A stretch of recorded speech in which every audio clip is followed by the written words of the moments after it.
Aplicaremos lo visto del sistema de fuerzas coplanares a este primer ejercicio, donde hay que obtener la fuerza resultante de sumar esta fuerza 1 de 200 y esta fuerza 2 de 260.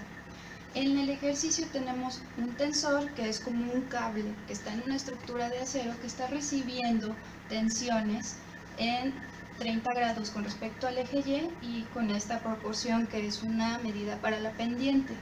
El primer tema, lo primero que hay que hacer, número 1, es dibujar componentes. ¿Cuáles son las componentes en ejes X y Y de cada uno de esos vectores? Utilizando lo que se sabe de la ley del paralelogramo para generar cada una de las fuerzas, se va a aplicar a una independiente. Para la fuerza 1, tendríamos que a partir de donde arranca, me voy hacia la izquierda y genero mi fuerza 1X. A partir de donde terminó, me voy hacia donde está esta fuerza y tengo F1Y. Si lo trazo de manera paralela, tengo mi fuerza 1 en Y y mi fuerza 1 en X. Aquí está formado el paralelogramo, pero de manera rectangular. Para la fuerza 2, que se encuentra en el cuadrante inferior, de donde parto bajo en Y, y tendría mi fuerza 2Y, voy hacia la derecha y tengo mi fuerza 2X, y lo mismo paralelamente, me voy a la derecha, F2X, me voy hacia abajo, F2Y. Y cada uno de estos vectores tiene sus componentes, para lo que seguiría el paso 2, cálculo de componentes. Para calcular las componentes, recordamos las fórmulas que veíamos en la primera parte, que es que una fuerza en X es igual a la magnitud de la fuerza por el coseno de su ángulo, y para una fuerza en Y es la misma magnitud, pero ahora por el seno del ángulo. Aplicando estas dos fórmulas, vamos a obtener los componentes de cada una de esas fuerzas. Primero, F1. Para F1 voy a obtener su fuerza en X y su fuerza en Y. Aplicando la fórmula, lo que dice aquí siempre es que estas fórmulas se aplican cuando el ángulo está tocando el eje X. El ángulo que tengo aquí no toca X sino Y, hay que complementarlo. Entonces, si todo esto completo son 90 menos 30, este ángulo es de 60, con el que voy a trabajar, con el que está tocando mi eje X. La fuerza, su magnitud, serían 200, entonces aquí escribo 200 newtons por el coseno del ángulo. ¿Cuál ángulo? Este que toca X, por el ángulo de 60. Luego, lo mismo con Y, F, que son 200, por el seno de ese mismo ángulo, 60. Es importante que el signo lo pongamos nosotros. En X, como mi componente se encarga de ir hacia la izquierda, va a dar un signo negativo, porque va hacia la izquierda. Pero en Y va hacia arriba, entonces va a ser positivo. Si yo multiplico 200 por el coseno de 60, me da un total de 100 newtons. Y si yo multiplico 200 por el seno de 60, me da 173 newtons. Esto es la magnitud de mi fuerza en X y mi fuerza en Y. Ya calculé las componentes de mi fuerza 1, ahora hay que calcular las componentes de mi fuerza 2. Voy a tener F2X, que va hacia la derecha, y F2Y, que como vemos en el diagrama, va hacia abajo y a la derecha. Ahora en esta parte tenemos un triángulo rectángulo que nos está diciendo la pendiente. En vez de calcular el ángulo, lo que vamos a hacer es lo siguiente. Trazo por aquí abajo lo que es ese triángulo que está marcado ahí, con un cateto 5, un cateto 12 y una hipotenusa 13. Lo complemento con un rectángulo y sé que este lado paralelo mide 12 y este mide 5. ¿Cuál ángulo me interesa? Este que está aquí, el que está tocando el eje X, que vendría siendo este. Vamos a llamar este ángulo B. Ahora, lo importante checar aquí es que si yo obtuviera el coseno de B, es igual al cateto adyacente, 12, entre la hipotenusa, que mide 13. El seno de dicho ángulo B es cateto opuesto, 5, entre hipotenusa, 13. Si yo calculo de este triángulo ¿Cuánto mide este ángulo? Y pongo en mi calculadora coseno de dicho ángulo, me va a dar lo mismo que dividir 2 entre 13. Y si saco el seno del ángulo, me daría lo mismo que 5 entre 13. Entonces, en vez de calcular doblemente un paso, simplemente voy a poner el resultado del coseno y del seno. Entonces aplico mi fórmula y diríamos, la fuerza que vale 260 multiplicado por el coseno de B. ¿A qué es igual el coseno de B? A 12 entre 13.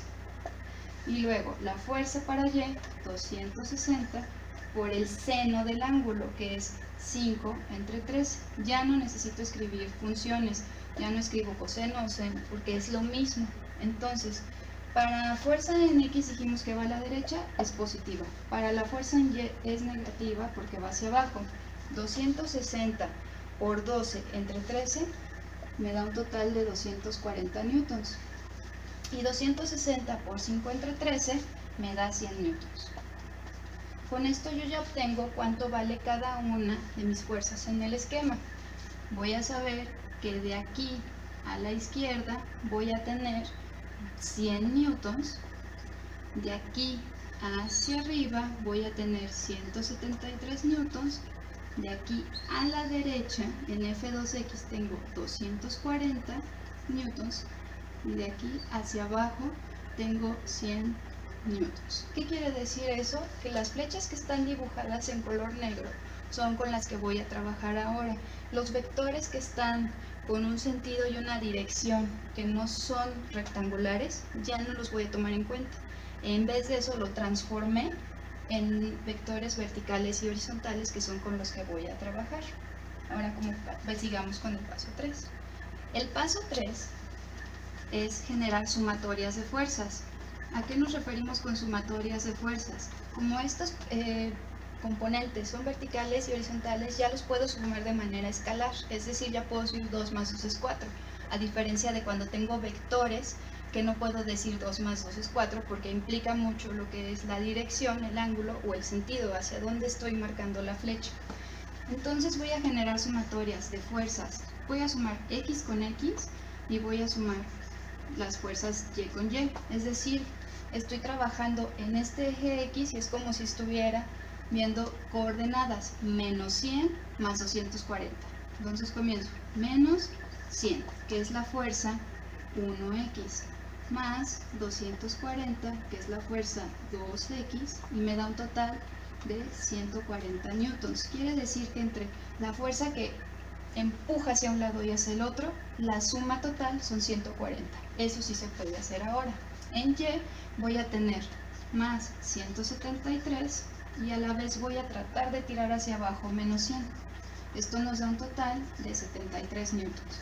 Es el total de haber convertido esos componentes y hacer sumatorias para el paso 3. Paso número 4.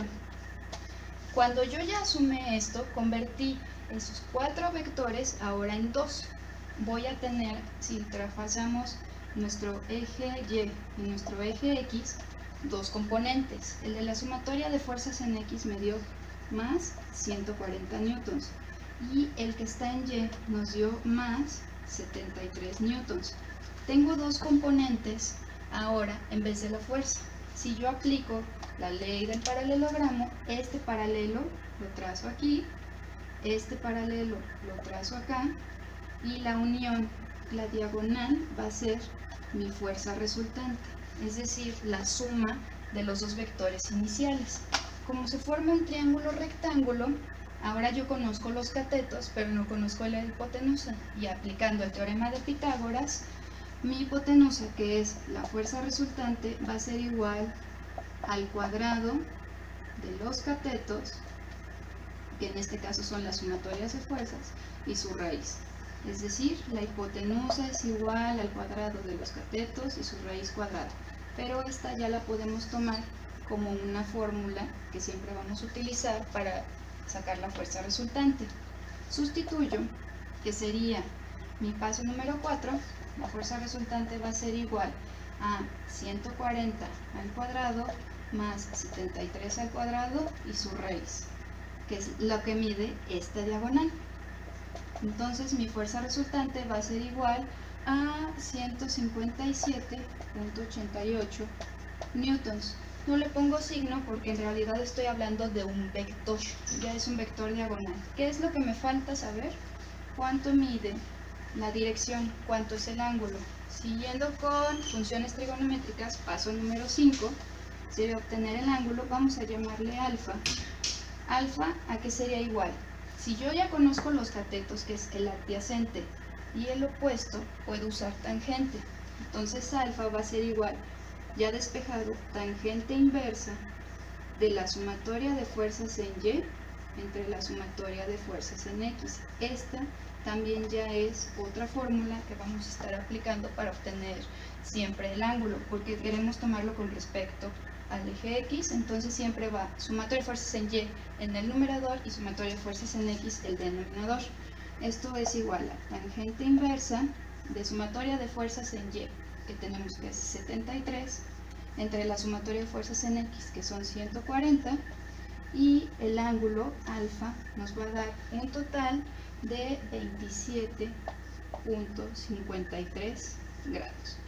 Esta es lo mismo proceso que hacemos con ley del paralelogramo, que dibujamos de manera gráfica o calculamos por ley de senos y ley de cosenos, pero una forma más sencilla. Paso 1, identificar componentes. Paso 2, calcular cada uno de los componentes.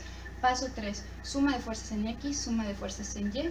Paso 4, obtener la fuerza resultante con el teorema de Pitágoras, que ya es nuestra fórmula. Y paso 5, obtener la dirección de la fuerza resultante, que es con la tangente inversa. Siempre vamos a utilizar esos pasos, siempre se van a usar las mismas fórmulas y hay que tomar siempre en cuenta que todo debe estar con respecto al eje X. Ese es un ejemplo de cómo sumar dos vectores. Lo mismo funciona para 3, 4, n cantidad de vectores, solo que en la sumatoria en X tendríamos más vectores y en Y también. Y con esto es el tema sobre cómo sumar vectores con un sistema de fuerzas coplanares.